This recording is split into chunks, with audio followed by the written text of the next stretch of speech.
உங்கள் தங்க நகையை அதிக விலைக்கு விற்கவும் மற்றும் அடகில் இருக்கும் தங்க நகையை மீட்டெடுத்து அதிக விலைக்கு விற்கவும் உடனே அணுகவும் பிரைம் கோல்டு ஹப் 9840551787. தெய்வத்தின் அருள் இப்போது உங்கள் கையில். 100% தூய்மையான சில்வர் காயின் உங்கள் இஷ்ட தெய்வத்தின் அழகான உருவத்துடன் உடனே ஆர்டர் செய்ய நிபுராவை அணுகுங்கள். மலையவே சுவாமியாக வழிபடக்கூடிய ஒரு பெருமை வந்து திரு அண்ணாமலைக்கு தான் உண்டு. கால அளவுல கைலாயத்திற்கும் இது தொன்மைன்னு சொல்லக்கூடிய ஒரு சிறப்பும் இருக்க பார்க்கிறோம். அந்த அளவுக்கு ஒரு 3 கோடி ஆண்டுகள் பழமை வாய்ந்த இந்த மலை. இந்த கிரி பிரதட்சணம் எப்படி ஆரம்பித்தது திருவண்ணாமலையை பொறுத்த வரைக்கும்? அது ரொம்ப தொன்மையானதாக இருக்கக்கூடியது. புராணங்கள் இந்த மலையை எந்தெந்த நாள்ல பிரதட்சணம் பண்ணினா என்ன சிறப்புங்கிறதெல்லாம் தமிழ்ல எழுதப்பட்ட அருணாச்சல புராணத்திலேயே சைவல்லப்ப நாவலர் சுவாமிகள் அதை தெளிவுபடுத்திடுறாரு. நாங்க இப்போ கிரி பிரதட்சணம் பண்றதுங்கிறது மாசப்பிறப்புக்கு தான் மலையை சுத்தி வர்றது வழக்கமா இருந்தது. பௌர்ணமிக்கு போக மாட்டாங்களா? தமிழ் மாசப்பிறப்புக்கு தான் மலையை சுத்தி வருவோம். எங்க வீட்டுல எல்லாம் ஒரு மாடு புதுசா வாங்கினா அந்த மாட்டையும் கண்ணையும் ஓட்டிக்கிட்டு ஒரு வாட்டி மலை சுத்திட்டு வந்துருவாங்க. வண்டி இப்ப டிராக்டரோ இல்ல விவசாயத்துக்கு ஏதாவது வண்டியோ இல்ல 2 வீலரோ எது வாங்கினாலும் புதுசா கார் வாங்கினாலும் மலையை ஒரு வாட்டி சுத்தி வந்துடுறதுங்கிற ஒரு பழக்கம் எல்லாம் இருந்திருக்கு.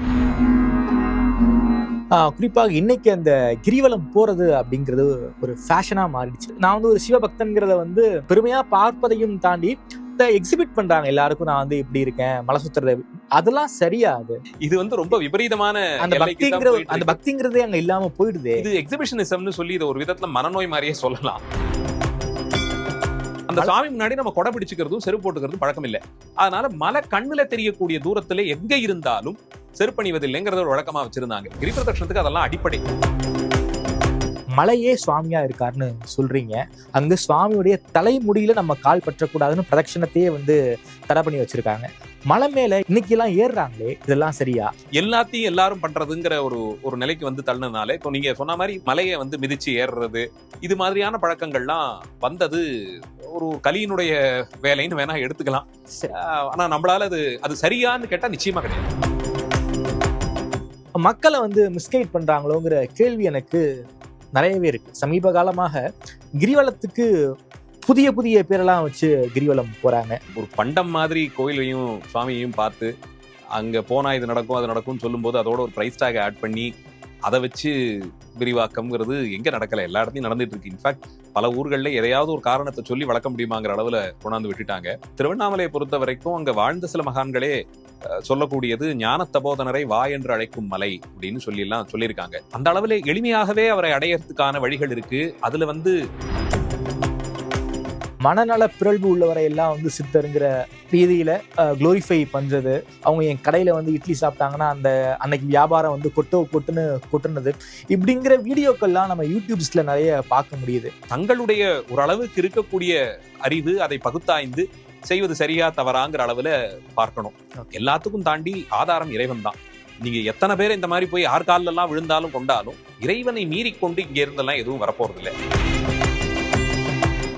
ஆதன ஆன்மீக நேயர்களுக்கு அன்பு வணக்கம். நான் உங்கள் தாமரை செல்வன். இன்று நம்மோடு திருக்கைலாய பரம்பரை தர்மயாதீன புலவர், சைவ சித்தாந்த ஆசிரியர், வரலாற்றாய்வாளர், எழுத்தாளர், முனைவர் திருமிகு மதுசூதனன் கலைச்செல்வன் அவர்கள். வணக்கம் மது சார். வணக்கம். நலமா இருக்கீங்களா? நல்லா இருக்கு. மகிழ்ச்சி சார். லாஸ்ட் இன்டர்வியூ வந்து திருவண்ணாமலை பத்தின ஒரு இன்ட்ரோவாக பேசியிருந்தோம். ஸோ கார்த்திகை மாதம் என்பதால் குறிப்பாக திருவண்ணாமலை பத்தி தான் கொஞ்சம் விரிவா பேசணும்னு நினைக்கிறேன். குறிப்பாக மலையை பத்தி பேசணும். அந்த ஜியாலஜிக்கலா அந்த மலையை பத்தி வந்து அந்த ஜியாலஜிஸ்ட் பேசும்போது அது வந்து ஒரு வல்கனோ கோடி வருஷங்களுக்கு முன்னாடி ஒரு எரிமலையுடைய சிதறல், அது வந்து கூலாகினா இன்னைக்கு ஒரு மலையா இருக்கு அப்படிங்கிற ஒரு கருத்தை வந்து வைக்கிறாங்க ஒரு ஜியாலஜி அடிப்படையில. இதை நீங்க எப்படி பாக்குறீங்க? அந்த மலையவே சுவாமியாக வழிபடக்கூடிய ஒரு பெருமை வந்து திரு அண்ணாமலைக்கு தான் உண்டு. அதோடைய வரலாறை பத்தி எங்களுக்கு கொஞ்சம் சொல்லுங்க சார். திருவண்ணாமலை திருத்தலத்தை பொறுத்த வரைக்கும் அந்த மலை தான் அந்த ஊருக்கான அடித்தளமே. அந்த மலையை சார்ந்துதான் அந்த தலம், அந்த ஊரு அத்தனையும் வளர்ந்திருக்கு. மலையே இறைவனாக இருக்கக்கூடிய ஒரு சிறப்பு. அதனாலதான் அந்த மலையை தெய்வமாகனா அப்படியே சுவாமியாவே பார்க்கிறோம். பெரும்பான்மை மலை மேல ஏதாவது ஒரு கோவில் இருக்கும், மேல ஏறி போய் வழிபாடு செய்யற மரபு இருக்கும். திருவண்ணாமலையில மலைக்கு மேல கோவில் எதுவும் கிடையாது, மலையே இறை வடிவம், அதுவே மூலலிங்க வடிவம்னு எடுத்துக்கொள்கிறோம். இந்தியாவை பொறுத்த வரையில் திருக்கைலாயமும் திருவண்ணாமலைக்கு மட்டும்தான் இந்த சிறப்பு. மற்றபடிக்கு இப்ப சமீப காலத்துல நிறைய ஊர்கள்ல இந்த மலையை சுத்தி வர்ற ஒரு பழக்கத்தை சில 10 ஆண்டுகளாக கொண்டு வந்துட்டாங்க. ஆனா மலைக்கு மேல கோவில் எதுவும் இல்லாமல் மலையையே இறைவனாக வழிபட்டு அதை முழுக்க ஒரு பிரதட்சணம் பண்ணி துதித்து நிற்கக்கூடிய ஒரு சிறப்பு வடக்கே திருக்கைலாயத்துக்கும் தெற்கே திரு அண்ணாமலை தலத்துக்கு மட்டுமே உரித்தான தனிச்சிறப்புன்னு பார்க்கிறோம். அந்த அளவுக்கு தொன்மையான மலையினுடைய பாங்கு அது. தென் இந்தியாவை பொறுத்தவரையில் 2 பக்கங்களிலும் இந்த பெனின்சுலாவினுடைய 2 பக்கங்களிலும் தொடர்ந்து வரக்கூடிய மலை வரிசைகள் உண்டு. மேற்கு தொடர்ச்சி மலை, கிழக்கு தொடர்ச்சி மலைன்னு சொல்லுவோம். இல்ல மேற்கு தொடர்ச்சி மலை கிட்டத்தட்ட மகாராஷ்டிராலேருந்து ஆரம்பித்து கீழே திருநெல்வேலி வரைக்கும் ஒரே சீராக வருவதாகவும், கிழக்கு தொடர்ச்சி மலை அங்கங்க விடுபட்டு வரக்கூடிய ஒரு அமைப்புமா இருக்கும். அதுல திருவண்ணாமலை கிழக்கு தொடர்ச்சி மலையினுடைய ஒரு பகுதியாக பார்க்கப்படுகிறது. இந்த தென் இந்தியாவை பொறுத்தவரையில் நீங்க சொல்லக்கூடிய அந்த பல கோடி ஆண்டுகள்லாம் சொல்றீங்க இல்லையா, 3.5 கோடி ஆண்டு, 2.25 கோடி ஆண்டு, இப்படி எல்லாம் கணக்கு சொல்றாங்க. அத்தனை கோடியில பேசும்போது ஒரு தோராயமா ஒரு 3 கோடி ஆண்டுகள் அப்படின்னு ஒரு கணக்குக்கு எடுத்துக்கிட்டா கூட அத்தனை தூரத்திற்கு தொன்மையாக பூமி பந்தினுடைய நிலப்பகுதிகள் எல்லாம் சேர்ந்திருந்த பகுதிகள் சிலது பிளந்து போய் விரிவுபட்டு இப்படியெல்லாம் நடந்த பல்வேறு காட்சிகளையும் பார்த்ததாக அந்த மலையை நாம் எடுத்துக்கலாம். இன்னும் சொல்லணும்னா கைலாயத்தை விடவும் இது தொன்மையானது, கால அளவுல இது தொன்மையானதுங்கிற ஒரு சிறப்பும் அறிவியல் சார்ந்து புவியியல் சார்ந்த வல்லுநர்களாக திரு அண்ணாமலைக்கு உண்டு. திருவண்ணாமலையை கால அளவுல கைலாயத்திற்கும் இது தொன்மைன்னு சொல்லக்கூடிய ஒரு சிறப்பும் இருக்க பார்க்கிறோம். அந்த அளவுக்கு ஒரு 3 கோடி ஆண்டுகள் பழமை வாய்ந்த இந்த மலையை பிரிக்கும் போது சாதாரணமா அது மண் பாறைகளாக இருக்கக்கூடியது என்றும், எரிமலை குழம்பு குளிர்ந்த பிறகு ஏற்பட்ட மலை, இப்படி எல்லாம் கல்லினுடைய தன்மையை வைத்து பிரிப்பாங்க. அந்த விதத்துல திருவண்ணாமலை எரிமலை சிதறல் அது குவிந்து குளிர்ந்த தலம் என்ற அளவுல பார்க்கப்படுகிறது. நமக்கே அறுபடை வீட்டுல ஒன்றாக இருக்கக்கூடிய திருத்தணிகைய அது தணிகைன்னு சொல்லி முருகப்பெருமானுடைய கோபத்தை தணித்ததுன்னு ஒரு பேச்சுக்கு அப்படி சொன்னாலும், இறைவனுக்கு கோபம் அந்த மாதிரியான விஷயங்கள்லாம் ஏற்படுவதில்லை. அவர் எப்போதும் அதே நிலையிலே சமநிலையிலே இருக்கக்கூடியவர் தான். ஆனா அந்த மலை எரிமலையாக சிதறி அது குளிர்ந்த மலைன்னு தான் திருத்தணிகைக்கும் சொல்லப்படுகிறது. அதுவும் இந்த கிழக்கு தொடர்ச்சி மலையினுடைய ஒரு வரிசை தான். அந்த விதத்துல இந்த திருத்தணி, காஞ்சிபுரம், திருவண்ணாமலை அந்த பகுதிகளில் இருக்கக்கூடிய மலைகள் அத்தனையுமே இந்த கிழக்கு தொடர்ச்சி மலையினுடைய ஒரு பகுதி தான். அதுவும் அருந்தருந்துதான் மலை பகுதியே இருக்கு. அது நடுவுல இடப்பட்டு இடைவெளி விட்டே தான் இருக்கும். மேற்கு தொடர்ச்சி மலை தொடர்ந்து வரும். ரெண்டுக்குமான வேறுபாடு இது. அந்த விதத்துல திருத்தணிகையும் அது போல எரிமலை சிதறலாக இருந்து அது எரிமலை குழம்பு, நெருப்பு குழம்பெல்லாம் பொங்கி வழிந்து அதெல்லாம் குளிர்ந்து ஏற்பட்ட மலைன்னு சொல்ற அதே அளவுல திருவண்ணாமலையும் எரிமலை சிதறல் அது குளிர்ந்ததாகன்னு அறிவியலாளர்களால் சொல்லப்படுகிறது. அத புராண ரீதியா பார்த்தோம்னா, நம்ம போன நிகழ்ச்சியில பார்த்த மாதிரி சுவாமி அடிமுடி தெரியாத ஒரு ஜோதி பிழம்பாக எல்லா திசைகளிலும் ஒளிபரப்பி கொண்டே போய் திருமாலுக்கும் நான்முகனுக்கும் ஆணவமலத்தை நீக்கிய சிறப்புடைய தலமாக அது இருக்க பார்க்கிறோம். அங்கேயும் இதே மாதிரி ஒரு எரிமலை எரித்து சுவாமி ஒரு பெரிய தீபமாக அக்னி ஸ்தம்பமாக வளர்ந்து கொண்டே போனது. அதோட ஒப்பிட்டு பார்க்கும் போது இந்த பொங்கி வரக்கூடிய அந்த நெருப்பு அதோட இதுவும் பொருந்தி வரக்கூடிய ஒரு சிறப்பை பார்க்கலாம். எப்பயுமே புராணங்களை இந்த அடிப்படையில தான் பார்க்கணும். தவிர எரிமலை சிதறல் காலத்திற்கும் குளிர ஆரம்பிக்கும். அதுக்கும் பல கோடி ஆண்டுகள் ஆகும். ஒவ்வொரு இத்தனை லட்சம் ஆண்டுகள் கழித்து கொஞ்சம் கொஞ்சமா தான் அதனுடைய வெப்பம் குளிரும் போது அது வெவ்வேறு விதத்துல நிறம் மாறிக்கொண்டே போய் கடைசியா இப்ப இருக்கக்கூடிய இந்த நிறத்துல இருக்குன்னு எடுத்துக்கிறோம். புராணம் இதை ரொம்ப அழகா எப்படி சொல்லும்னா, இது இந்த யுகத்தினுடைய தொடக்கத்திலேயே ஏற்பட்டது. இது கிருத்த யுகத்துல பொன்மயமாக இருந்தது, அடுத்த ஒரு யுகத்துல மரகதமயமாக இருந்தது, அப்படி ஒவ்வொரு யுகத்திலையும் நீல ரத்னம் மாதிரி இருந்ததுன்னு சொல்லி அப்புறமா கலியுகத்துல கருங்கல் மலையாக இருக்குன்னு அதை பார்க்கிறாங்க. நான் அதை ஒப்பிட்டு பார்க்கறது எப்படின்னா, அந்த இத்தனை கோடி வருஷத்துக்கு முன்னாடி சிதறியது அது குளிரும் போது நிறங்கள்லாம் மாறும். நல்ல ஒரு பொன்னிறமாக முதல்ல இருந்திருக்கலாம், அந்த நெருப்பினுடைய குழம்பு இருந்திருக்கலாம். அது பொன்னிறமாக கிருத்த யுகத்துல இருந்தது. அடுத்தடுத்த யுகங்கள்ல இப்படி எல்லாம் மாறுச்சுன்னும் போது அது குளிரும் போது ஒரு நல்ல கரும்பச்சை வண்ணம், அதுக்கப்புறமா ஒரு நல்ல அடர்த்தியான நீல வண்ணம், அப்புறம் இப்ப பார்க்கக்கூடிய கருங்கல் மலை போலவேன்னு மூன்றாக ஒவ்வொரு யுகத்திலையும் வெவ்வேறு நிறங்கள் தாங்கி இருந்ததுன்னு எல்லாம் சொல்லும் போது புராண ரீதியாக பார்த்தாலும் அறிவியல் ரீதியாக பார்த்தாலும் பல கோடி ஆண்டுகள் பழமைங்கிறதுல மாற்று கருத்து இல்லை. அதாவது கைலாயத்தை விட ரொம்ப ரொம்ப பழமையான மலை, கால அளவுல இது பழமையானதுன்னு தான் எடுத்துக்கிறோம். நீங்க பெரும்பாலும் தெற்கே இருக்கக்கூடிய பல பழமையான தலங்களுக்கு பாத்தீங்கன்னா இந்த கைலாயத்தோடு ஒட்டி இருக்கக்கூடிய ஒரு தொடர்பை புராணத்தின் மூலமாகவும் எடுத்து சொல்லுவாங்க. இப்ப திருக்காலத்தை எடுத்துக்கிட்டீங்கன்னா அதற்கு தென் கைலாயம்னே பேர், தட்சிண கைலாசம்னு சொல்லுவாங்க.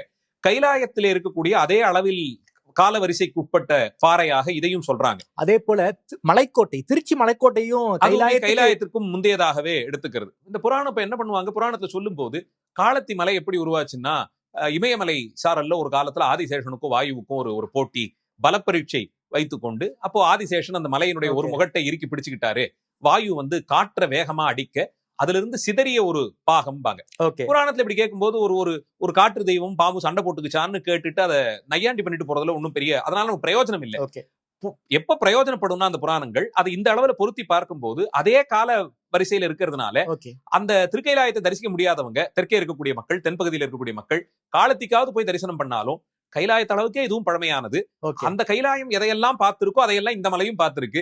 அப்ப நான் இதையே தெய்வமாக வழிபடுகிறேன்னு எடுத்துக்கலாம். அருணகிரிநாதர் வந்து திருச்செந்தூர் திருப்புகள்ல கைலை மலையானே செந்திருப்பதி வாழ்வேன்னு சொல்றாருல, அந்த இடத்துல கைலாயத்தை போன்றதான செந்திருப்பதின்னு எடுத்துக்கிறோம். ஓகே அங்க எப்படி சிவகுருநாதனாக முருகப்பெருமான் இருக்காரோ ஞான வடிவமாக திருக்கைலாயத்திலும் இருக்காருன்னு சொல்லக்கூடிய அளவுல இங்க வந்து கால அளவிலேயே இந்த பாறைகள் ஒன்றுபட்டு வரக்கூடியதுனால தென்கைலாயம் கொடுமுடி, பாண்டி கொடுமுடியையும் கைலாயத்தினுடைய ஒரு முகட்டு தான் அங்க இருக்கக்கூடிய லிங்க வடிவம். இப்படி தெற்கே இருக்கக்கூடிய பல தலங்களுக்கும் கால அளவில் அதனுடைய தொன்மையை கைலாயத்தோடு ஒப்பிட்டு சொல்லி இந்த பழக்கத்தை கொண்டு வராங்க. புராணத்துல அதை சொல்லும் போது அங்கிருந்து ஒரு மலை பெயர்ந்து வந்து விழறதுக்கு ஒரு தெய்வத்தன்மையோட சேர்ந்து புராண கதாபாத்திரங்கள் எல்லாம் வைத்து சொல்றாங்க. எப்படி பார்த்தாலும் திருவண்ணாமலை காலத்துல இத்தனை கோடி யுகங்கள், இத்தனை கோடி ஆண்டுகள் பழமையானதுங்கிற அளவுல கொண்டு வந்து நிப்பாட்ட முடியும். சோ அந்த கிரி பிரதட்சணம், அதாவது கிரிவலம் இன்னைக்கு வந்து ரொம்ப சர்வ சாதாரணமாக ஒரு பௌர்ணமி நாட்கள்ல வந்து லட்சக்கணக்கான மக்கள் வந்து நம்பிக்கையோட வந்து மலையை வந்து சுத்துறதை நம்மளால பார்க்க முடியும். மலை பிரதட்சணம், அதாவது கிரி பிரதட்சணம் என்பது கைலாயத்துல உண்டு, அதை வந்து பரிக்கிரமான்னு சொல்லுவாங்கன்னு நினைக்கிறேன். இங்க வந்து கிரிவலமாக மலையை வந்து பிரதட்சணமா வராங்க. இந்த கிரி பிரதட்சணம் எப்படி ஆரம்பித்தது திருவண்ணாமலையை பொறுத்த வரைக்கும்? திருவண்ணாமலையில நீங்க சொன்னபடி அந்த மலையை பிரதட்சணம் பண்ணி வர்றதுதான் ரொம்ப பிரபலமாக இருக்கக்கூடிய ஒரு வழிபாட்டு முறையாக இருக்கு. முன்னே சொன்னபடி திருக்கைலாயம் திருவண்ணாமலை மட்டும்தான் மலையே இறை வடிவமாக இருக்கக்கூடிய சிறப்பு. மற்ற எல்லா மலை கோயில்கள்லையும் மேல ஒரு கோயில் கட்டி அங்க ஒரு மூலலிங்கத்தை கர்ப்பகிரகத்துல வைத்து வழிபடக்கூடிய சிறப்பெல்லாம் இருக்கும். இந்த 2 கோயில்களுக்கு, இந்த 2 ஊர்கள்ல மட்டும்தான், தலங்கள்ல மட்டும்தான் மலையே இறை வடிவம்னு எடுத்துக்கப்படுது. இப்ப இங்க இருந்து இவ்வளவும் சிரமப்பட்டோ இல்ல இறைவன் அருளால நம்ம அங்கே போய் திபெத்துல இந்த கைலாய தரிசனத்துக்கு போனாலும் தனியா ஒரு கோயில், அங்க வழிபாடு, அங்க ஒரு லிங்க வடிவம், இதெல்லாம் எதுவுமே கிடையாது. மலைதான் தெரிகிற அந்த மலை, அதுதான் சுவாமி. அவரை ஒரு 2 நாட்கள் 3 நாட்கள்லாம் தொடர்ந்து நடுவில் இடைவெளி எடுத்துக்கிட்டு பிரதட்சணம் பண்ணி வராங்க, சுத்தி வரக்கூடியது. எப்படி ஒரு கோயில்ல இருக்கக்கூடிய சன்னதியை நாம பிரதட்சணம் பண்றோமோ அதே மாதிரி அந்த மலையையே அப்படியே இறைவனாக பிரதட்சணம் பண்ணி வரக்கூடியது. திருவண்ணாமலையில அந்த மலை இறைவன்கிறத எவ்வளவு தூரத்துக்கு சிறப்பா பார்ப்பாங்கன்னா, கோயில் கும்பாபிஷேகங்கள்லாம் நடக்கும் போது மற்ற கோயில்கள் எல்லாம் அந்தந்த சன்னதிக்கு அந்தந்த விமானத்துக்குன்னு ஒரு யாகசாலை, அதுல ஒரு யாக குண்டம், ஒரு கும்பத்தை ஸ்தாபனம் பண்ணி திருப்பணி எல்லாம் முடிச்சு அந்த குறிப்பிட்ட முகூர்த்த காலத்துல அந்த கலசத்தை கொண்டு போய் அந்த விமானத்திலையும் அந்த தெய்வ வடிவத்தின் மேலையும் ஊத்துவாங்க, அபிஷேகம் பண்ணுவாங்க இல்லையா? திருவண்ணாமலை யாகசாலையில கும்பாபிஷேகத்தப்போ மலைக்கு தனியா ஒரு வேதிகை, மலைக்கு தனியா ஒரு பீடம், அதுல ஒரு கும்பத்தை ஸ்தாபனம் பண்ணி அந்த கும்பத்துல சுவாமியவே ஆவாகனம் பண்ணி அவரை சுத்தி இருக்கக்கூடிய அதிதேவதைகள் எல்லாம் ஆவாகனம் பண்ணி கும்பாபிஷேகத்தன்னைக்கு அதையும் மேல கொண்டு போய் மலைக்கே அபிஷேகம் பண்ற வழக்கம் உண்டு. ஓகே, அப்போ அது கும்பாபிஷேகம் கணக்கு தான். அந்த மலைக்கே ஏன்னா சுவாமியாக ஆயிடுறாரு. ஓகே, சுவாமி வடிவமாவே அவர் இருக்கிறதுனால மற்றைய தெய்வ வடிவங்களுக்கு, விமானங்களுக்கு அந்தந்த கலசத்துல அந்த அபிஷேகத்தை கும்பத்தை கொண்டு போய் அந்த தீர்த்தத்தை சேர்க்கிறபடியே மலைக்கு மேல போய் அந்த சுவாமிக்கே அந்த ஒரு கலசத்தை அபிஷேகிக்கக்கூடிய ஒரு மரபு திருவண்ணாமலையில இருக்கு. அந்த விதத்துல கோயிலினுடைய ஒரு மூர்த்தமாகவே அவரை பார்க்கிறோம். அந்த இறைவன் நம் பேர்ல கருணை கொண்டு அவ்வளவு பெரிய மூர்த்தத்தை வழிபடுவதுங்கிறதெல்லாம் மனிதர்களால ஆகக்கூடிய காரியம் இல்லை. ஒரு அபிஷேகம் பண்ணி அலங்காரம் பண்ணி எல்லாம் வழிபட முடியாது. அதனால கருணையின் எல்லை நிறமாக இருக்கக்கூடிய இறைவன் தன் வடிவத்தை குறுக்கி கொண்டு நம்மால ஒரு பார்த்து வழிபடக்கூடிய அளவுல ஒரு லிங்க வடிவமாக அருணாச்சலேஸ்வர மூர்த்தமாக மலை அடிவாரத்திலேயே அந்த கோயிலுக்குள்ளேயும் கோயில் கொண்டிருக்கிறார். அந்த அளவுல உள்ள இருக்கக்கூடிய அந்த சுவாமியும் பின்னாடி இருக்கக்கூடிய அந்த மலையும் இரண்டும் ஒரே நிலையில வைத்துத்தான் பார்க்கப்படுகிறது.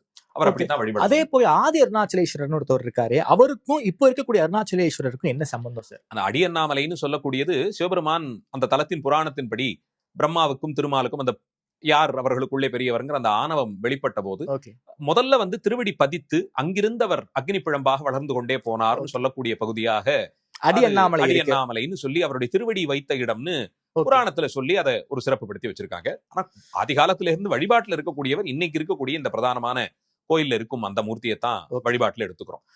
இந்த மலையை பிரதட்சணம் பண்ணி வரக்கூடிய மரபு அது ரொம்ப தொன்மையானதாக இருக்கக்கூடியது. புராணங்கள் இந்த மலையை எந்தெந்த நாள்ல பிரதட்சணம் பண்ணினா என்ன சிறப்புங்கிறதெல்லாம் தமிழ்ல எழுதப்பட்ட அருணாச்சல புராணத்திலேயே சைவல்லப்ப நாவலர் சுவாமிகள் அதை தெளிவுபடுத்திடுறாரு. இன்னென்ன நாள்ல தீர்த்தத்துக்கு ஒரு சிறப்பு சொல்லுவாங்க, விருட்சத்துக்கு ஒரு சிறப்பு சொல்லுவாங்க. அந்த விதத்துல இந்த மலைக்கே சொல்லும் போது இன்னென்ன மாதங்கள்ல, இன்னும் சொல்லணும்னா எனக்கெல்லாம் நினைவு தெரிஞ்சு நாங்க அந்த ஊர்க்காரங்க அங்க நாங்க கிரி பிரதட்சணம் பண்றதுங்கிறது மாசப்பிறப்புக்கு தான் மலையை சுத்தி வர்றது வழக்கமா இருந்தது. பௌர்ணமிக்கு போக மாட்டாங்களா? மாசப்பிறப்புக்கு தான் மலையை சுத்தி வருவோம். எங்க வீட்டுல எல்லாம் ஒரு மாடு புதுசா வாங்கினா அந்த மாட்டையும் கண்ணையும் ஓட்டிக்கிட்டு ஒரு வாட்டி மலை சுத்திட்டு வந்துருவாங்க.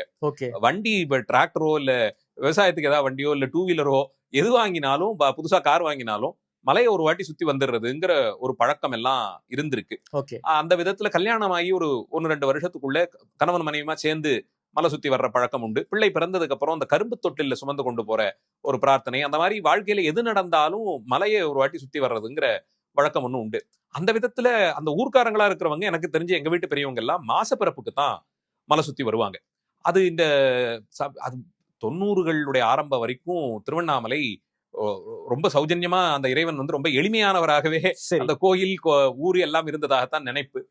95 அதுக்கப்புறமா ஏற்பட்ட சில மாற்றங்கள், அதுக்கு பல்வேறு திருவருள் தான், அதுல ஒன்றும் மாற்றமே கிடையாது. இறைவன் அதை இந்தந்த விதமாகன்னு சில நிமித்த காரணங்களை வைத்துக்கொண்டு பண்ணினார் எடுத்துக்கிறோம். அதுக்கப்புறமா அடைந்த பிரபலத்துல இந்த பௌர்ணமியில இரவுல மலை சுத்துறதுங்கிறது திடுதுப்புன்னு தான் அது பிரபலம் அடைஞ்சது.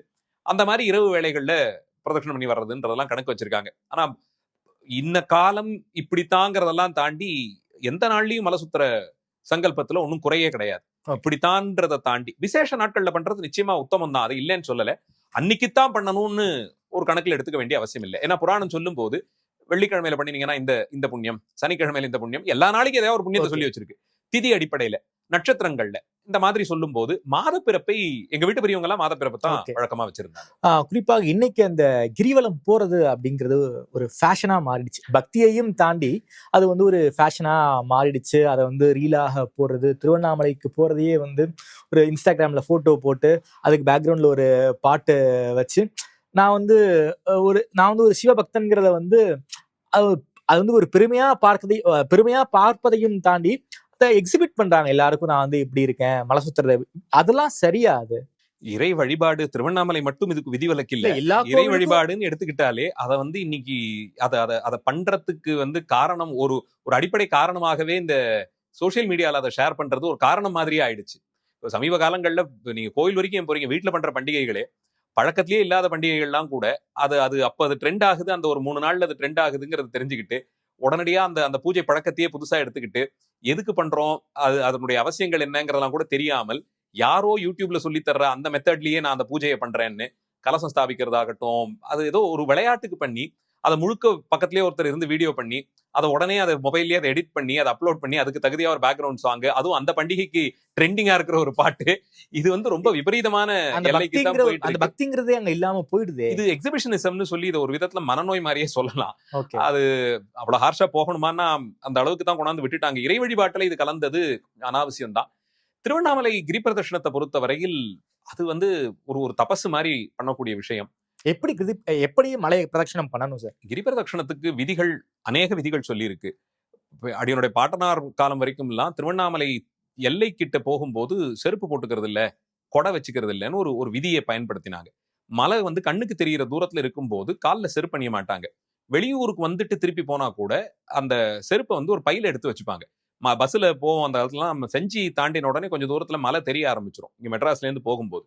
அப்போ ரொம்ப கான்சியஸா கழட்டி அதை ஒரு மஞ்சள் பையில போட்டு தனியா வச்சுக்கிறத பழக்கமாவே வச்சிருந்தாங்க. கண்ணுக்கு முன்னாடி சுவாமி வந்து மலையா அவர் எப்போ பிரத்யட்சம் ஆகிறாரோ அந்த நேரத்துல கொடை பிடிச்சிக்க கூடாது, செருப்பு வச்சுக்கிறது இல்லைங்கிற ஒரு விதியை கிரி பிரதட்சணமே இல்ல சாதாரணமான நாட்கள்லயே அப்படித்தான் இருந்தாங்க. அருணாச்சலேஸ்வரர் அவர் சுவாமி, அந்த சுவாமி முன்னாடி நம்ம கொடை பிடிச்சுக்கிறதும் செருப்பு போட்டுக்கிறதும் பழக்கம் இல்லை. அதனால மலை கண்ணுல தெரியக்கூடிய தூரத்துல எங்க இருந்தாலும் செருப்பணிவதில்லைங்கிறத ஒரு வழக்கமா வச்சிருந்தாங்க. கிரி பிரதட்சணத்துக்கு அதெல்லாம் அடிப்படை. ஊர்ல சும்மா சாதாரணமா ஒரு பக்கத்து வீட்டுல இருந்து ஏத்து வீட்டுக்கு போயிட்டு வர நேரத்துக்கே செருப்பு போட மாட்டாங்க ஊருக்குள்ள இருக்கிற பட்சத்துல. அப்படியெல்லாம் இருந்தவங்க பெரியவங்க ஒரு காலத்துல அப்படிதான் இருந்தது விதியெல்லாம்.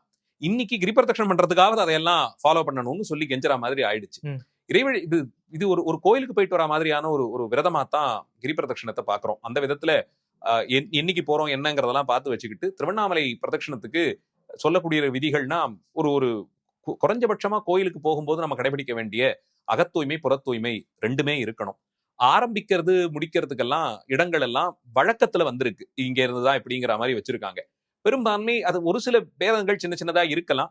அடியனுக்கு தெரிந்த அளவுல எங்க வீட்டுல பெரியவங்க பண்ணக்கூடியது ராஜகோபுரம், கிழக்கு ராஜகோபுரத்துக்கிட்ட விளக்கேத்தி கற்பூரம் ஏத்தி வச்சுட்டு நமஸ்காரம் பண்ணிட்டு தெருவிலேயே தான் பண்ணியிருக்கோம். அப்படித்தான் ஞாபகம். அந்த மெயின் ரோடு இப்போ ரொம்ப அந்த தேரடியை ஒட்டி ரொம்ப பேக்டா ஆயிடுச்சு. இருந்தாலும் அங்க அப்படியே தெருவில் விழுந்து நமஸ்காரம் பண்ணிட்டு கோபுரத்தையும் பின்னாடி மலையையும் சுவாமியை தரிசனம் பண்ணிட்டு அங்கிருந்து பிரதட்சணம் பண்ண ஆரம்பிக்கிறது வழக்கம். சாதாரணமா பிரதட்சணம் பண்ற மாதிரி இடப்பக்கமா தொடங்கி போகக்கூடிய அளவுல பிரதட்சணம். அதுல முக்கியமாக இருக்கக்கூடிய வழியில வரக்கூடிய சில சன்னதிகள் அதையும் புராணங்கள் சொல்லுது. இந்த அருணாச்சலத்துக்கு இந்த திக்குல இவர்கள் வந்து இப்படி ஒரு லிங்கத்தை வழிபட்டார்கள், இந்த மாதிரி எல்லாம் சொல்லப்பட்டிருக்கு. அந்த விதத்துல அஷ்டதிக் பாலகர்கள் பேர்ல இப்போ சிவலிங்கங்கள் பிரசித்தமா இருக்கு. இந்திரலிங்கத்துல இருந்து ஆரம்பித்து இந்திரன், அக்னி, யமன், நிருதி, வருணன், வாயு, குபேரன், ஈசானன், அந்த அளவுல இருக்கு. அது அது சுவாமியினுடைய ஆவரண கணக்கிலேயே வரக்கூடியதுன்னு தான் எடுத்துக்கிறேன். அஷ்டதிக் பாலகர்கள் கணக்குல வரக்கூடியது அது.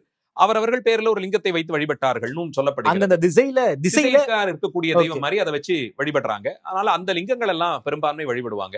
அதே மாதிரி பிரம்மலிங்கம், விஷ்ணுலிங்கம்னு அதுவும் அந்த திசையில வரக்கூடியதாக இருக்கும், ஆவரணத்திலேயே வரக்கூடியதாக இருக்கும். அவரை வழிபாடு செய்வாங்க. அதை தாண்டி அடியண்ணாமலையும் அங்க இருக்கக்கூடிய அந்த மாணிக்கவாசகர் கோயில தரிசனம் பண்ணுவாங்க. வர வழியில அந்த கடைசியா முடிக்கும் போது ருத்ரபூமியாக சொல்லப்பட்டிருக்கிற சுடுகாட்டு பகுதி, அதை ஒட்டித்தான் ஈசான்ய லிங்கம் இருக்கும். அவரை தாண்டினதுக்கு அப்புறமா அம்மையப்பர் சன்னதின்னு சொல்லி ஒரு ரிஷப வாகனத்துல சுவாமியும் அம்மனும் உட்கார்ந்து இருக்கக்கூடிய ஒரு சின்ன சன்னதி இருக்கும். அங்க வந்து தரிசனம் பண்ணி, அதுதான் தரிசன புண்ணியம் மாதிரி வழக்கம். அது அவரை தரிசனம் பண்ணி திருப்பி கோயில் வரைக்கும் வந்து கோபுரத்துக்கு முன்னாடி மறுபடியும் நமஸ்காரம் பண்ணி பூர்த்தி பண்ணுவாங்க. ஒரு சிலர் காலையில புறப்பட்டு போய் உள்ள சுவாமி தரிசனம் பண்ணிட்டு அதுக்கப்புறம் முழுக்க இதேபடி கிரி பிரதட்சணம் பண்ணி வர்றத வழக்கமா வச்சிருக்கோம். இன்னைக்கு சாமி தரிசனம் பண்றதுக்கு ஒரு நாள் ஆயிரும். திருவண்ணாமலை போகணும். திருவருள் இருந்ததுன்னா எதையும் எப்படியும் சாதிச்சு கொடுத்துரும். அவரை மட்டும் நம்பிக்கிட்டு நான் உன்னதான் பார்க்க வரேன், நீ தான் ஏற்பாடு பண்ணணும்னு சொன்னா நிச்சயமாக பண்ணி கொடுப்பாருங்கிற நம்பிக்கை இந்த நிமிஷம் வரைக்கும் அடியனுக்கு இருக்கு. அந்த அளவுல பிரதட்சணம் பண்ணி பூர்த்தி பண்றது வழக்கம். பண்ணும்போது அனாவசியமான பேச்சு, என்டர்டைன்மெண்ட்டுக்கான விஷயங்கள்ல எல்லாம் ஈடுபடுவது இல்லை. ஒரு ஒரு ஆவரேஜா ஒரு 3 மணி நேரம்ல இருந்து கொஞ்சம் கூட ஆகலாம். அதுக்கு கம்மியா பண்றத டார்கெட் மாதிரி எல்லாம் வச்சு சிலர் பண்றவங்க எல்லாம் தெரியும். அதுல எல்லாம் பெரிய நம்பிக்கை இல்லை. ஓடி அதை 2 மணி நேரத்துல நான் முடிச்சிட்டேன், நான்லாம் 14 கிலோமீட்டர் 2 மணி நேரத்துல முடிப்பேன்னு சொல்ற மாதிரியான ஒரு அச்சீவ்மெண்ட்டுக்கான இடம் இது கிடையாது. இன்னும் சொல்லணும்னா வந்து கர்ப்பஸ்திரீ நடக்கிற மாதிரி நடக்கணும்பாங்க. ஒரு அடி எடுத்து வச்சா இடுப்பு வலிக்கணுமா, அந்த அளவுல மெதுவா தான் கிரிபிரதட்சணம் பண்ணுவாங்க. அப்படி பண்ணக்கூடிய காலத்துல ஏதாவது சாப்பிடுறது, பானம் பண்றது, இந்த மாதிரியான விஷயங்கள்லாம் வச்சுக்கிறது இல்லை. ஒரு கோயிலுக்குள்ள போயிட்டு வரும்போது என்னென்ன குறைஞ்சபட்சமான விஷயங்களை நம்ம கடைபிடிக்கிறோமோ அது அத்தனையும் கடைபிடிக்கணும்னு தான் சொல்லியிருக்க அந்த 4-5 மணி நேரத்துக்கும். அந்த காலத்துல திருவண்ணாமலையிலேயே வாழ்ந்த சில மகான்கள்லாம் கிரி பிரதட்சணம் பண்ணியிருக்காங்க. சென்ற நூற்றாண்டிலேயே அந்த ஊர்ல நிறைய பேர் இருந்திருக்காங்க. அவங்க கூட சேர்ந்து பண்ணவங்க எல்லாமே உண்டு. நாமா சொல்லி கொண்டு செல்வது உண்டு. பஜனை மாதிரி சுவாமியினுடைய திருநாமங்களை சொல்லிக்கொண்டு பாடிக்கொண்டு செல்லக்கூடிய வழக்கம் எல்லாம் உண்டு. பதிகங்கள் பாடிக்கொண்டு செல்லும் அடியார்கள் இப்பவுமே குழுவினர்களாக இருக்காங்க. பதிகங்களை சொல்லிக்கிட்டே பிரதட்சணம் பண்ணி வர்றது, அந்த மாதிரியான வழக்கம் எல்லாம் உண்டு. தனியா பண்றது ரொம்ப உத்தமங்கிறது என்னுடைய தனிப்பட்ட கருத்து. ஒரு ஒரு பெரிய கூட்டமா இல்ல நண்பர்களோட அலுவலகத்துல வேலை செய்யறவங்க எல்லாரையும் கூட்டிட்டு போயிட்டு அங்கேயும் போயிட்டு ஆபீஸ் பத்தின விஷயம், இதை பத்தின விஷயம், அதை பத்தின விஷயங்கிறதெல்லாம் அதுல அப்படி ஒன்றும் பிரயோஜனம் கிடையாது. அதுக்கு நீங்க பேசாம அவ்வளவு சிரமப்பட்டுக்கிட்டு இங்க இருந்து கஷ்டப்பட்டு பஸ்ல போய்கிட்டு வந்துகிட்டு 2 நாள் தூக்கத்தை எல்லாம் இது பண்ணிக்க வேண்டியதே இல்லை. போறோமா, அதுக்கான அவ்வளவு தூரம் போறோம் வரோங்கிற பட்சத்துல அதனால என்ன பயனடைய முடியுமோ அதற்கான விஷயங்கள்ல ஈடுபடுறது சரியா இருக்கும்னு நம்புறேன். ஓகே. வருஷத்துல அண்ணாமலையாரே வருஷத்துக்கு 2 முறை வந்து கிரிவலம் போறாரு. ஒரு உற்சவமே உண்டு. சுவாமியே இதுக்கு கிரி பிரதட்சணமாக வரணும், கிரிவலம் வரணும். அதற்கு என்ன காரணம்?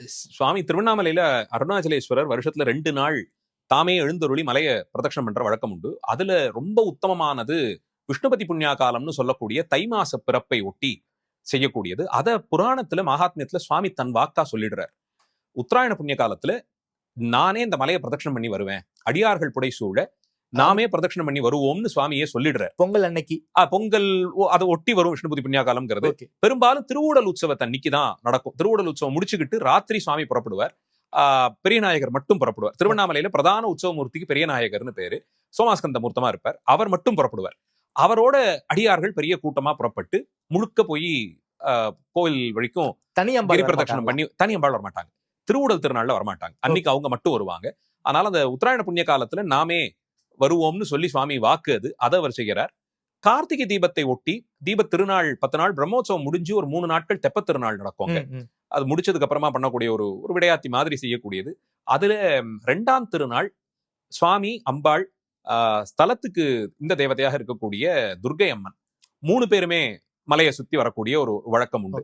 அது வந்திருக்கக்கூடிய அத்தனை தேவர்கள், ரிஷிகள், அவங்க அத்தனை பேரும் மலையெல்லாம் சுத்தி தரிசனத்துக்காக வந்திருக்காங்க. தீபோத்சவத்தை பூர்த்தி பண்ணினவங்களுக்கு எல்லாம் கடாட்சம் கொடுக்கறதுக்காக சுவாமியே எழுந்தருள்றார்.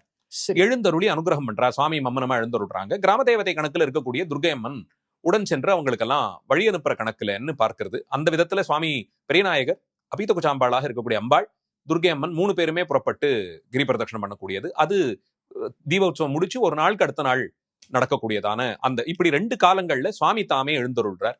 இதற்கு காரணம்னு பார்க்கிறது, இறைவன் நாம இறை வழிபாட்டை எப்படி மேற்கொள்ளணுங்கிறத உபதேசம் பண்ணி வைக்கணும்னா அவரே வந்து சொன்னாதான் சரிப்படும். அவருக்கு தான் அது சரியான திட்டம் என்னங்கிறது தெரியும்.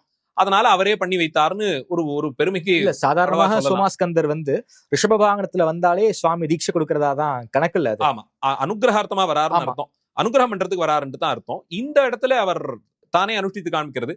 இந்த உற்சவத்தை முடிச்சுக்கிட்டு வர்றதுங்கிறது வந்து சேர்ந்த அத்தனை பேருக்கும் கடாட்சம் கடாட்சம். பண்ணிக்கிட்டு எழுந்தருள்ற கணக்குல வராருன்னு எடுத்துக்கிறோம். ஓகே, நம்ம திருவையாறு ஐயாரப்பர் கோவிலை பொறுத்த வரைக்கும் இந்த உள் பிரகாரம் தட்சிணாமூர்த்தி வரைக்கும் தான் நம்மளால வந்து பிரதட்சணமே பண்ண முடியும். ஏன் வந்து லிங்கோத்பவர் பின்னாடி எல்லாம் போக முடியாதுன்னா, சுவாமியுடைய வந்து சடைமுடி வந்து பின்பக்கம் எல்லாம் பரவி இருக்கு. அதன் காரணமாக தட்சிணாமூர்த்தி வரைக்கும் தான் அந்த உள் பிரகாரத்தை பிரதட்சணம் பண்ண முடியும். அதை தாண்டி பிரதட்சணம் பண்ணக்கூடாதுன்னு ஒரு விதி உண்டு. அந்த இடத்துல வந்து திரையும் போட்டு வச்சிருப்பாங்க. அதே நான் வந்து திருவண்ணாமலைக்கும் கம்பேர் பண்றேன். மலையே சுவாமியா இருக்காருன்னு சொல்றீங்க, அங்க சுவாமியுடைய தலைமுடியில நம்ம கால் பற்றக்கூடாதுன்னு பிரதட்சணத்தையே வந்து தடை பண்ணி வச்சிருக்காங்க. மலை மேல இன்னைக்கு எல்லாம் ஏறுறாங்களே, இதெல்லாம் சரியா? அதுவும் இல்லாம தீபத்தப்போ மலை மேல ஏறிதான் வந்து தீபமும் கொடுத்துறாங்க. அத தீபமும் ஏற்றுறாங்க. அதை நாம எதுவும் சொல்ல முடியாது. ஆனாலும் ஆர்வ கோளாறு பகுதியில வந்து மலை மேலேயே ஏறுறாங்களே, இதை நாம என்ன சொல்றது? மறுபடியும் இதுக்கு வந்து வீட்டு பழக்கத்தை வச்சுதான் என்னால நினைவு கூற முடியும். ஒரு 90களோட கடைசி வரைக்கும், அப்புறம் திருப்பி 2010களுக்கு அப்புறம்லாம் கவராம கார்த்திகை தீபத்துக்கு ஊருக்கு போயிட்டு இருந்த வழக்கம் உண்டு. ஆனா யாரும் எனக்கு தெரிஞ்சு சொந்தக்காரங்க, உறவினர்கள், நண்பர்கள் வரிசையில யாருமே மலையேறி போறத அட்லீஸ்ட் நான் சின்ன பையனா இருந்து பார்த்த பெரியவர்கள்ல யாருமே பண்ணினது கிடையாது. யாராக இருந்தாலும் முடிஞ்ச வரைக்கும் கோயிலுக்குள்ள இருந்து அந்த அர்த்தநாரீஸ்வரர் எழுந்தருள்றது அதெல்லாம் தரிசனம் பண்ற ஒரு பழக்கம் உண்டு. அதுக்கு போக முடியாதவங்க, அந்த கூட்டம் அந்த மாதிரி காரணங்களால போக முடியல, வீட்டு மாடியில இருந்து, மாடியில தான் பெரும்பாலும் விளக்கே ஏத்துவோம். அப்ப அங்க சின்னதா ஒரு விளக்க வச்சு ஒரு கோலம் போட்டு இந்த பொங்கல் வைக்கிற மாதிரி ஒரு இடத்த ரெடி பண்ணி வச்சிருப்பாங்க. அப்போ சரியா 6 மணிக்கு மேல பிரதிஷ்டை பண்ணின உடனே, தீபம் அங்க ஏத்தின உடனே இங்க மாடியில ஏத்தி அப்புறம் கடகடன் எல்லா இடத்துலயும் விளக்கு ஏத்தி கீழே போய் பூஜை ரூம்ல விளக்கு ஏத்தி பூஜை எல்லாம் இப்படித்தான் பழக்கமே தவிர, மலை மேல ஏறி நின்று அந்த தீபத்தை வந்து ஏத்தும் போது அங்க நிக்கிறதோ, அந்த அன்னைக்கு மேல ஏறி போயிட்டு வர்றதோ, இந்த மாதிரி விஷயங்களை எனக்கு தெரிந்து ஊர்க்காரர்கள் ரொம்ப காலம் வரைக்கும் கூட பண்ணல. இன்னைக்கு ஒரு ட்ரெண்டா மாறிடுச்சு. பலரும் மலை மேல ஏறுறாங்க, அதுக்கெல்லாம் பாசெல்லாம் கொடுக்குறாங்க. இதெல்லாம் சரியா? அதுக்கு எதுவும் கேள்விக்கு முன்னாடி கேள்வி நீங்க கேட்ட அதே பதில் தான். மாறிக்கிட்டு வரக்கூடிய அந்த காலச்சூழல்ல யார் விதிகளை எடுத்து சொல்லணும், விதிகளை தெரிஞ்சுக்கிட்டு நடந்து கொள்ள வேண்டியதனுடைய அவசியம், இது ரெண்டுமே இல்லாம போயிட்டதுனால எல்லாத்தையும் எல்லாரும் பண்றதுங்கிற ஒரு நிலைக்கு வந்து தள்ளினதுனால, இப்போ நீங்க சொன்ன மாதிரி மலை மேல போய் தீபம் ஏத்துறவங்க ஏறி போறாங்க. அதுக்குன்னு குறிப்பிட்ட ஒரு சமுதாயத்தை சேர்ந்தவங்க இருக்காங்க. அவங்க கோயில்ல காத்தால தரிசனம் எல்லாம் பண்ணிட்டு பரணி தீபத்தை பார்த்துட்டு அதுக்கப்புறம் புறப்பட்டு ஏற ஆரம்பிச்சு அங்க போய் இருந்து நடக்கக்கூடியதுங்கிற ஒரு திட்டம் உண்டு. அதுக்கு துணைக்கு கூட போறவங்க, இல்ல எடுபிடிக்கு போகக்கூடியவர்கள், காவல்துறையில இருந்து சிலர், இந்த மாதிரி ரொம்ப குறைந்த அளவுல தான் ஃபாரஸ்ட் டிபார்ட்மெண்ட் இந்த மாதிரி பாதுகாப்புக்கு போகக்கூடிய ரொம்ப குறைவான அளவுல தான் போயிட்டு இருந்திருக்கணும். இது தீபோத்சவம் அதிகாலத்துல இருந்தே பிரசித்தமா இருந்திருக்கு, அதுல ஒன்றும் மாற்று கருத்து இல்லை. கடந்த ஒரு 30 ஆண்டுகள்ல அது இன்னுமே பல மடங்கு பெருசாகி இப்படி வந்து நிற்கும் போது, மேல அதை ஏத்தும் போதே அங்க போய் நிக்கணும், இன்னொன்னு மலையை வந்து மிதிச்சு ஏறுறது, இது மாதிரியான பழக்கங்கள்லாம் வந்தது ஒரு கலியினுடைய வேலைன்னு வேணா எடுத்துக்கலாம். ஆனா நம்மளால அது சரியான்னு கேட்டா நிச்சயமா கிடையாது, நிச்சயமாக கிடையாது. அதனால்தான் ஊர் வழக்கங்களை குறைஞ்சபட்சம் அந்த கோயில்ல இருக்கக்கூடிய அர்ச்சகர்கள், அந்த கோயிலோட சம்பந்தப்பட்டவங்க, அந்த சுவாமியை பூஜை பண்ணக்கூடியவங்க, அவங்க கிட்ட கேட்டு அதன்படி நடந்துக்கிறது சரியா இருக்கும். ஏன்னா ஆல் செட் அண்ட் டன் பல 100 ஆண்டுகளாக அவங்கதான் அந்த சுவாமியோட நெருக்கத்துல இருக்கிறவங்க. அவங்களுக்கு தெரிஞ்ச விஷயங்களை கேட்டுக்கிட்டு அதன் மூலமா விதிகளை வகுத்துக்கிறது சரியா இருக்கும்னு நம்புறேன். சாமானிய மக்களுக்கு அறியாமை இருக்கு, அதன் காரணமாக சில தவறுகள்லாம் பண்றாங்க. சோ காவி கட்டின குருமார்கள் அப்படிங்கிற திருவேடத்துல இருக்கிறவங்க மக்களை வந்து மிஸ்கைட் பண்றாங்களோங்கிற கேள்வி எனக்கு நிறையவே இருக்கு. சமீப காலமாக கிரிவலத்துக்கு புதிய புதிய பேரெல்லாம் வச்சு கிரிவலம் போறாங்க. திருவண்ணாமலையில சொல்றீங்களா இல்ல மத்த ஊர்ல? திருவண்ணாமலையில சொல்றேன். திருவண்ணாமலையை பொறுத்த வரைக்கும் குபேர பௌர்ணமி அப்படிங்கிற ரீதியில பல்வேறு இது மாதிரியான ஒரு ட்ரெண்ட் எல்லாம் உருவாகிக்கிட்டே இருக்கு. அதுவும் இல்லாம ஏகப்பட்ட ஆசிரமங்கள், அதுக்குள்ள நான் போகவே இல்லை. சோ இது வந்து ஒரு வியாபாரம் ஆயிடுச்சோ, அல்லது வந்து ஒரு மெட்டீரியலிசமா சுவாமி ஆயிட்டாரோ அப்படிங்கிற ஒரு கேள்வி இருக்கு. இதுக்கு என்ன பதில்?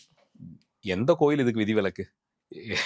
இந்த இந்த இந்த மாதிரி ஒரு ஒரு பண்டம் மாதிரி கோயிலையும் சுவாமியையும் பார்த்து அங்க போனா இது நடக்கும் அது நடக்கும்னு சொல்லும் போது அதோட ஒரு பிரைஸ் டாக் ஆட் பண்ணி அதை வச்சு விரிவாக்கம்ங்கிறது எங்க நடக்கல, எல்லா இடத்துலயும் நடந்துட்டு இருக்கு. இன்ஃபேக்ட் பல ஊர்கள்ல எதையாவது ஒரு காரணத்தை சொல்லி வளர்க்க முடியுமாங்கிற அளவுல கொண்டாந்து விட்டுட்டாங்க. தட் பீங் செட், திருவண்ணாமலையை பொறுத்த வரைக்கும் அங்க வாழ்ந்த சில மகான்களே சொல்லக்கூடியது ஞான தபோதனரை வா என்று அழைக்கும் மலை அப்படின்னு எல்லாம் சொல்லியிருக்காங்க. அது ஒருத்தருக்கு ஏதோ ஒரு ஊர்ல இருக்கக்கூடியவங்க, ஏதோ ஒரு திசையில இருக்கக்கூடியவங்களுக்கு ஞானம் ஸ்பூரிக்கும் போது எங்கிருந்தாவது ஒரு விதத்துல அருணாச்சலம்னு அந்த பேர் அவங்களுக்கு விழுமா. ரமண மகரிஷியோட வாழ்க்கை வரலாறுலாம் பார்க்கும்போது அவர் திருச்சுழியில பிறந்தார், மதுரையில உறவினர் வீட்டுல படிச்சுக்கிட்டு இருக்காரு. அப்ப யாரோ எங்கேயோ வெளியூர்ல இருந்து வந்த உறவினர் எங்கேருந்து வரீங்கன்னு ஏதோ பேச்சுவார்த்தையில வரும்போது திருவண்ணாமலையில இருந்து வரேன்னு சொன்ன போதுதான் அந்த வார்த்தை தான் மனசுல உள்ள இறங்குச்சு.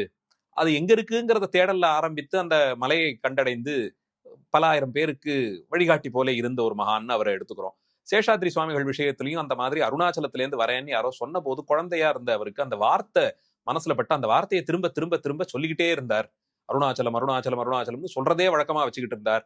அதன் மூலமா அவருக்கு ஏற்பட்டது. இந்த மாதிரி எல்லாம் சொல்றாங்க. அந்த விதத்துல ஒரு ஒரு ஞானம் ஏற்பட்டவர்கள் பற்று விட்டவர்களை வான்னு கிட்ட கூப்பிடக்கூடிய ஒரு சிறப்பு அருணாச்சல கஷேத்திரத்துக்கு உண்டு. அதுல மாற்று கருத்து இல்லை. ஏன்னா அதுக்கு உதாரணங்களாக இந்த மாதிரி நிறைய பேரை பார்க்கிறோம். பெயரறியாதவர்கள், தங்களை தாங்களே பிரகடனம் பண்ணிக்கொள்ளாதவர்கள் நிறைய பேர் இருக்காங்க. ஆனா அதை தாண்டி இது இது இது இதன் மூலமாக ஒரு வருமானம் இருக்கு, இதன் மூலமாக ஒரு ஒண்ணுமில்லாத இருந்த நிலையிலேருந்து ஒரு வாழ்க்கை அமைதுன்னு போது அதை சார்ந்து போகக்கூடியவங்களும் இருக்கலாம், அதுல போலிகள் இருக்கலாம். அதெல்லாம் நம்ம அதை கட்டுப்படுத்துறதுங்கிறதெல்லாம் இன்னைக்கு முடியுமான்னு தெரியல. ஆனா அந்த மாதிரி இருக்கக்கூடியவர்கள் சொன்னாங்க, அதனால நாம செய்தோங்கிற அந்த மக்களினுடைய அறியாமையை பயன்படுத்தி கொள்ளக்கூடிய ஒரு அவல நிலை இருக்கத்தான் செய்யுது. அது இல்லைன்னு சொல்ல முடியாது. மக்கள் விழிப்புணர்வு தங்கள் அளவுல ஏற்படணும். இல்ல சமயத்தினுடைய தலைமை பொறுப்புல இருக்கக்கூடியவர்கள் அதை நிச்சயமாக எடுத்து செய்யலாம். எதை கொள்ளணுங்கிறத பத்தி இறைவன் அடியவருக்கு எளியவன்கிறதுல மாற்று கருத்தே இல்லை. பெரிய வாசித்து தெளிந்த அருளாளர்கள் எல்லாமே இறைவனை ரொம்ப எளிமையானவனாக கை கூப்பி கூப்பிட்டா வரக்கூடிய ஒருத்தரா தான் பாக்குறாங்க. அந்த அளவுல எளிமையாகவே அவரை அடையறதுக்கான வழிகள் இருக்கு. அதுல உண்மை இருக்கணும், அந்த அந்த அடிப்படையான தர்மம் இருக்கணும். இதெல்லாம் கடைபிடிக்கும் போது ரொம்ப எளிமையானவராகவே அவர் இருக்கார் அப்படின்னும் போது அதை விட்டுட்டு அதை சம்பாதிக்கிறது கஷ்டம், உண்மையாகவோ தர்மத்தோடயோ இருக்கிறது கஷ்டங்கிறதுனால காசையும் பணத்தையும் கொட்டி யாகம் செய்யறேன், பெரிய பெரிய தானம் எல்லாம் பண்ணிடுறேன், இதை பண்றேன் அதை பண்றேன்னு முட்டி மோதி செய்யும் போது அதோட சேர்ந்து வரக்கூடிய படாடோபம், அது வளர்த்து விடக்கூடிய ஆணவம், இதெல்லாம் அவலத்துக்கு தான் கொண்டு போய் தள்ளும். திருவண்ணாமலையை பொறுத்தவரையில் அந்த சுவாமி கூப்பிட்ட இடத்துக்கு கேட்டோம்னா தரக்கூடியவர், அதுல மாற்று கருத்தே கிடையாது. ரொம்ப எளிமையானவராகவே அவரை பார்க்க முடியும். உண்மையோடையும் அறத்தோட தான் நான் இருக்கேன்ற பட்சத்துல நிச்சயமாக அவர் கிட்ட போய் நின்னோம்னா அவர் அத்தனையும் செஞ்சு கொடுக்கக்கூடிய ஒருத்தரா தான் பார்க்கிறோம். அங்க இந்த மாதிரி ஒன்னொன்னுத்துக்கும் புதுசு புதுசா ஏதாவது காரணத்தை சொல்லி அந்த மலை சுத்தி வர வழியிலேயே பார்த்தீங்கன்னா பல இடங்கள்ல நில ஆக்கிரமிப்புங்கிறதெல்லாம் இன்னைக்கும் தொடர்ந்து போய்கிட்டே இருக்கு. பல இடங்கள்ல மீட்கிறாங்க, தேவஸ்தானத்துக்கு சொந்தமான இடங்கள் அது மீட்கப்படுகிறது, அந்த இடத்துல போர்டெல்லாம் வைக்கிறாங்க. அது சார்ந்து லீகல் இஷ்யூஸ். என்ன ஆக்கிரமிப்பு பார்த்தீங்கன்னா யாராவது சம்பந்தமே இல்லாம ஒரு கோயிலை கட்டியிருப்பாங்க. மலை சுத்தி வர வழியில சின்னதா ஒரு பிள்ளையார் கோயிலை கட்டினா அது மூலமா ஒரு வருமானங்கிற மாதிரியான ஒரு துக்க நிலை ஒண்ணு ஏற்பட்டுடுச்சு. அந்த மாதிரியான விஷயங்களுக்கு மக்கள் இறங்கி போயிடக்கூடாது, அதுக்கு போயிடக்கூடாது. பழமைன்னு ஒண்ணு இருக்கு, வழக்கம்னு ஒண்ணு இருக்குன்னா அதை பெரியவர்கள் கண்டடைந்து அதை சொல்லியிருக்காங்க, அதை மட்டும் கடைபிடிப்போமேங்கிற அளவுல இருக்கணும். சின்ன வயசுல இந்த மாதிரி புதுசு புதுசா வந்த கோயில்கள்லாம் மலை சுத்தி வரும்போது அது புதுசா வர்ணம் அடிச்சிருப்பான், ஏதாவது லைட் பெருசா போட்டிருப்பான், இது என்னன்னு எட்டி பார்க்கலாம்னு தோணுங்கும் போது பெரியவங்க இல்ல அதெல்லாம் நமக்கு வழக்கம் இல்லைன்னு சொல்லி கூட்டு வந்துருவாங்க. அது ஒரு கோயில் தான், அதுல ஒன்றும் தப்பு இல்லைன்னா கூட மலை சுத்தி வர்றதுங்கிறதுக்கு ஒரு வழக்கம் இருக்கு. அதுல இதெல்லாம் தேவையில்லாத டிஸ்ட்ராக்ஷன்ஸ், இதுக்குள்ள போறதில்ல அப்படிங்கிறத வழக்கமா வச்சிருந்தாங்க. மக்களும் அதேபடிக்கு பழமை என்ன, பெரியவர்கள் கடைபிடித்த வழக்கங்கள் என்னங்கிறத ஒண்ணு அந்த தளத்துல இருக்கக்கூடிய அர்ச்சகர்கள், அங்கேயே இருக்கக்கூடிய சைவ சமய பெரியவர்கள் அவர்களை கேட்டு தெளிந்து அதன்படி நடந்துகிட்டா இந்த மாதிரி நீங்க சொல்ற பிரச்சனைகள்ல போய் விட வேண்டிய அவசியம் இருக்கு. என்னுடைய கடைசி கேள்வி சார், திருவண்ணாமலையை நிறைய பேர் ரொமான்டிசைஸ் பண்றாங்க. நான் அதை பத்திலாம் நான் தவறே சொல்ல மாட்டேன். இன்னமும் எளிய மக்கள் அவங்களுடைய நம்பிக்கையை சில பேர் கேள்விக்குறியாக்குறாங்களோங்கிற ஒரு கேள்வி எனக்குள்ள இருக்கு. ஒரு மனநல பிறழ்வு உள்ளவரை எல்லாம் சித்தருங்கிற ரீதியில குளோரிஃபை பண்றது, அவங்களுடைய தோற்றத்தை பார்த்தாலே நமக்கே அவங்க கிட்ட ஒரு பிரச்சனை இருக்குன்னு தெரியுது. அவங்க கொடுத்த டீயை நாம வாங்கி கொடுக்கறது, இந்த கடைக்காரவங்க அதை என்கரேஜ் பண்றது, அவங்க என் கடையில இட்லி சாப்பிட்டாங்கன்னா அந்த அன்னைக்கு வியாபாரம் கொட்டுனது, இப்படிங்கிற வீடியோக்கள்லாம் நம்ம யூடியூப்ஸ்ல நிறைய பார்க்க முடியுது. இதையெல்லாம் மக்களை என்ன சொல்றது, ஒரு மிஸ்கைட் பண்ணுது. திருவண்ணாமலை பொறுத்தவரையில் முன்னே சொன்னபடி ஞான தபோதனரை வா என்று அழைக்கும் மலை. ஒரு ஞான நிலை வரித்தவர்கள் அங்க தங்கள் பால் ஈர்க்கப்பட்டு அங்க போயிடுறாங்கிறோம். அதுல எத்தனை பேரு உள்ளபடியே அந்த பக்குவ நிலை அடைஞ்சாங்க, யார் அதை அடையலைங்கிறதெல்லாம் நம்மளால சொல்ல முடியாது. மக்கள் இதை செய்யறது வந்து சரியா தவறான்னு கேட்டா அதுக்கும் நம்மால வந்து சரி தவறுங்கிற அளவுல பதில் சொல்ல முடியாது. அவரவர்கள் அளவுல இப்ப நீங்க சொன்னபடி அந்த யாரோ ஒரு குறிப்பிட்ட நபர் அந்த மனப்பிழர்வுனே வச்சுப்போமே, அவங்க அந்த கடைக்கு போனாங்க, டீ சாப்பிட்டாங்க, அன்னைக்கு வியாபாரம் நல்லா நடந்ததுன்னா ஒருவேளை நடந்து கூட இருக்கலாம். அது இதனால நடந்ததா இல்ல அது பை சான்ஸே நடந்ததா அதுக்குள்ளலாம் நம்மளால அவ்வளவு துல்லியமா போய் பார்க்க முடியாது. என் அளவுல நான் எப்படி இருக்கேங்கிறத அவரவர்கள் கணித்து கொண்டு தங்களுடைய ஒரு அளவுக்கு இருக்கக்கூடிய அறிவு அதை பகுத்தாய்ந்து செய்வது சரியா தவறாங்கிற அளவுல பார்க்கணும். எல்லாத்துக்கும் தாண்டி ஆதாரம் இறைவன் தான். நீங்க எத்தனை பேர் இந்த மாதிரி போய் யார் காலில் எல்லாம் விழுந்தாலும் கொண்டாலும் இறைவனை மீறி கொண்டு இங்க இருந்தெல்லாம் எதுவும் வரப்போறது இல்லை. அவரே அங்க பக்கத்து அறையில தான் இருக்காருங்கிற பட்சத்துல நேரடியா போய் அவரை பாக்குறத விட்டுட்டு இந்த மாதிரி இருக்கிறவங்க பின்னாடி எல்லாம் போய் அதன் மூலமா ஒரு லாபம் வருது அப்படின்னா அது 2ஆம் பட்சம் தான் வைக்கணும். இந்த தெளிவு நம்பிக்கையாளர்களுக்கு அந்த தெளிவு வந்ததுன்னா சமயத்துல ஏற்படக்கூடிய இந்த மாதிரியான குழப்பங்கள் நிச்சயமாக நிவர்த்தி பண்ணலாம். ரொம்ப நன்றி மது சார். திருவண்ணாமலை கிரிவலத்தை பத்தி ரொம்ப விரிவா பேசியிருக்கீங்க. அங்க இருக்கக்கூடிய நம்பிக்கைகளை பத்தி ரொம்ப விரிவா பேசியிருக்கீங்க. நேரில் நேரம் கொடுத்து பேசியமைக்கு நன்றி மது சார். அடுத்த வீடியோல நாம வந்து அந்த தீபோத்சவம், அந்த 10 நாள் திருவிழா, பெரிய பிரம்மோத்சவத்தை பத்தி ரொம்ப விரிவா பேசலாம். நேரில் வந்து நேரம் கொடுத்து பேசியமைக்கு நன்றி மது சார். நன்றி.